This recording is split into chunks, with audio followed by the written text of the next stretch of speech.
In this video, we are going to learn how to graph an exponential function.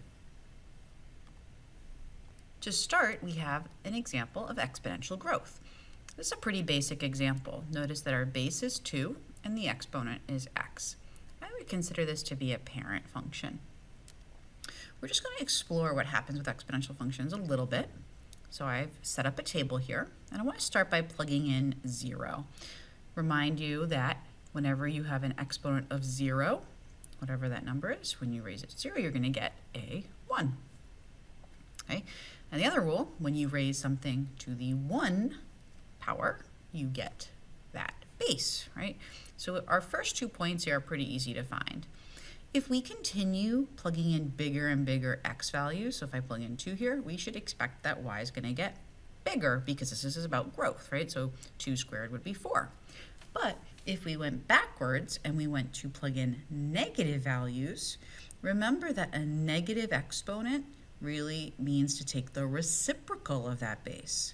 So a negative 1 would turn this 2 into a 1/2, and then raise that to the first power, we'd get 1/2. If we plug in negative 2, that's the same thing as taking the reciprocal of 2, which is 1/2, and squaring it. That would get us 1/4.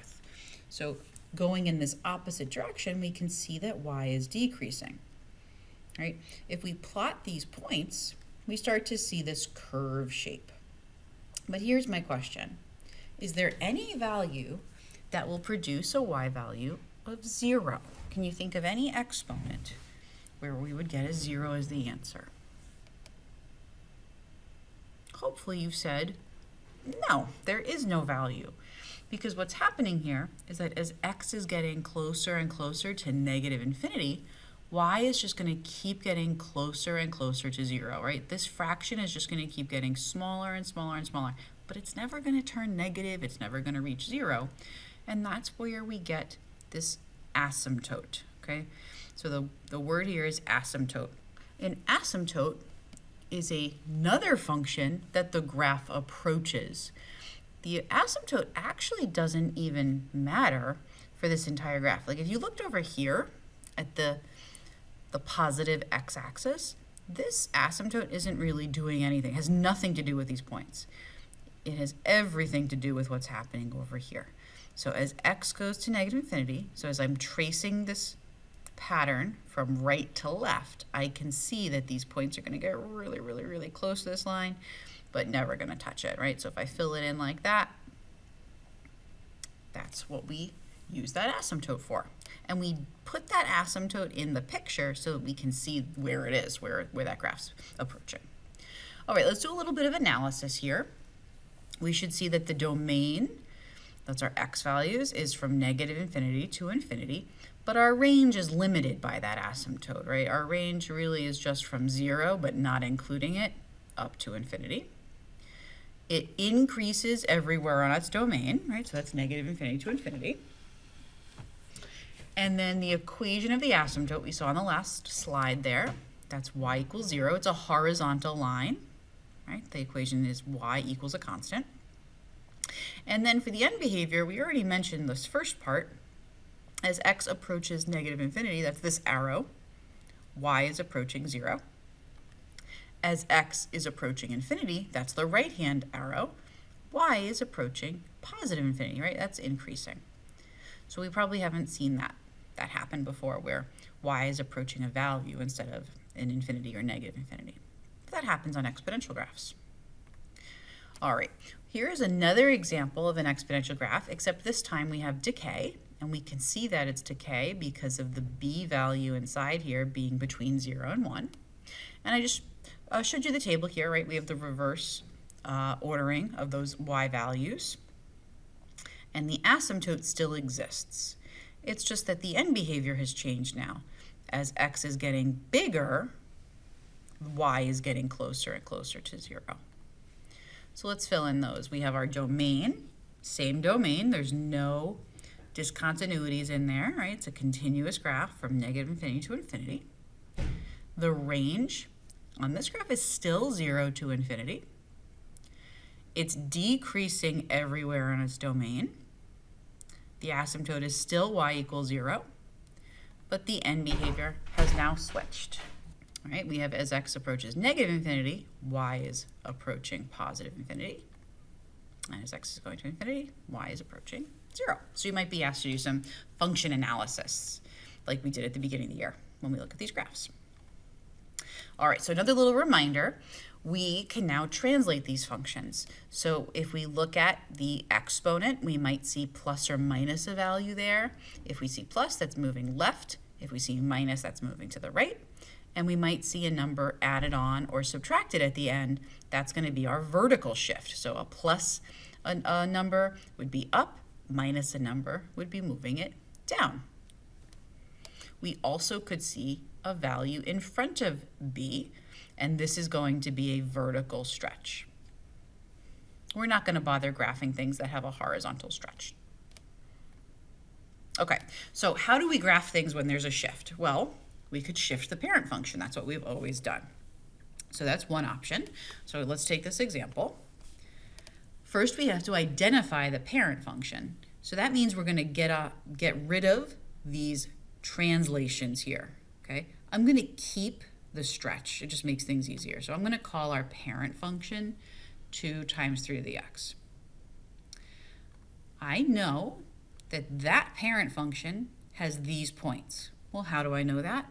I picked 2 values that are easy to plug in, and I simplified. So if I plug in 0 here, I get 2, and if I plug in 1, I get 6. So if I graph those points here, you'll see this is what the parent function would contain, right? An asymptote at y equals 0 and these 2 points. But this isn't the graph that we're making. We're graphing a translated version of that graph. So what are those shifts? Our first shift would be right 2 from the minus 2 here in the exponent, and up 1 from the plus 1 right here. So let's do that. Let's move everything right 2 spaces. Notice that with the horizontal line, if I shift it right, you don't really notice that it moved. But when we move things up, right, up 1, we're going to see that this line is going to get moved here. So let's do that. Let's make those changes. And now we can see the horizontal asymptote is up here at y equals 1. And these points now have a new position. Okay? We can fill that in with our shape, where it's approaching the asymptote on this end, going towards infinity on this end, and that would be our graph.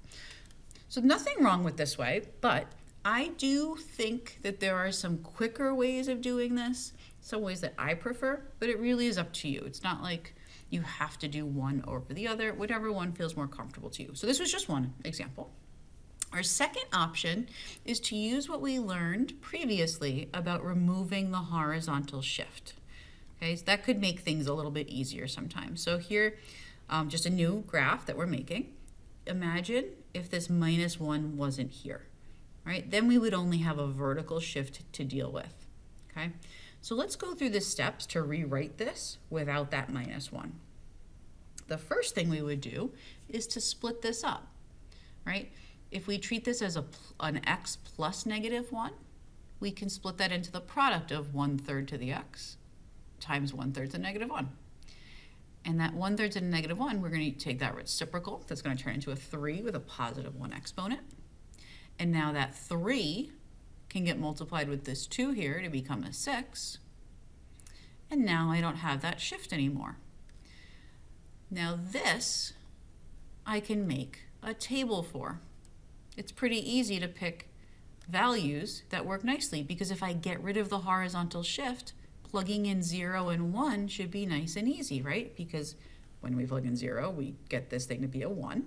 That got multiplied with 6, and then we subtracted 3. When we plug in 1, we just get this value. Multiply these together, we get 2, and 2 minus 3 is negative 1.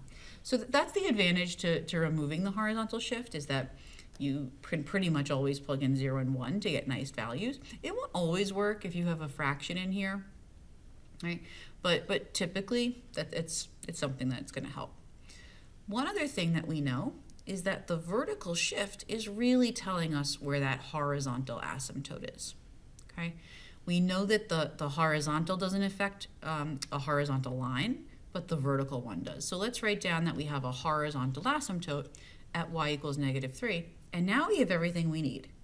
Once we graph the horizontal asymptote and these 2 points, we can draw in this shape and we're done. Okay? So now you decide which one of these 2 methods so far speaks more to you. Okay? I'm going to throw out one more method and I'm going to tell you it's the one that I do. Okay? Most of the time. I don't always stick with this. There are reasons I might choose the others, but I'm typically better, I'm more efficient, faster with this method.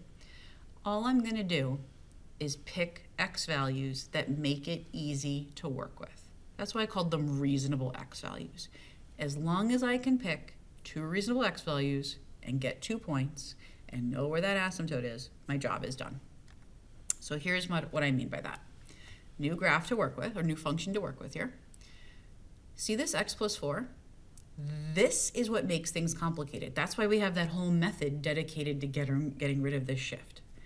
Why don't we just pick a number for x that makes this plus 4 a non-issue?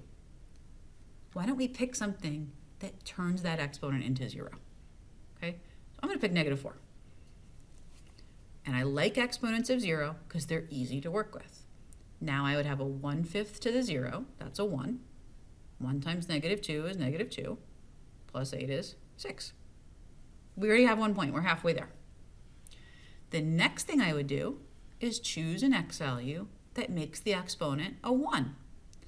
Except in this situation, I don't think I want a 1. I don't want a 1/5 left over. I would love it though if this had turned into a 5. I would much rather work with a 5 than a 1/5. So I'm going to turn mine into a -1.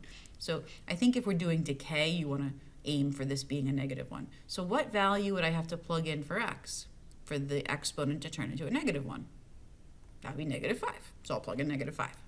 So this becomes a 5, because I designed it that way. 5 times -2 is -10.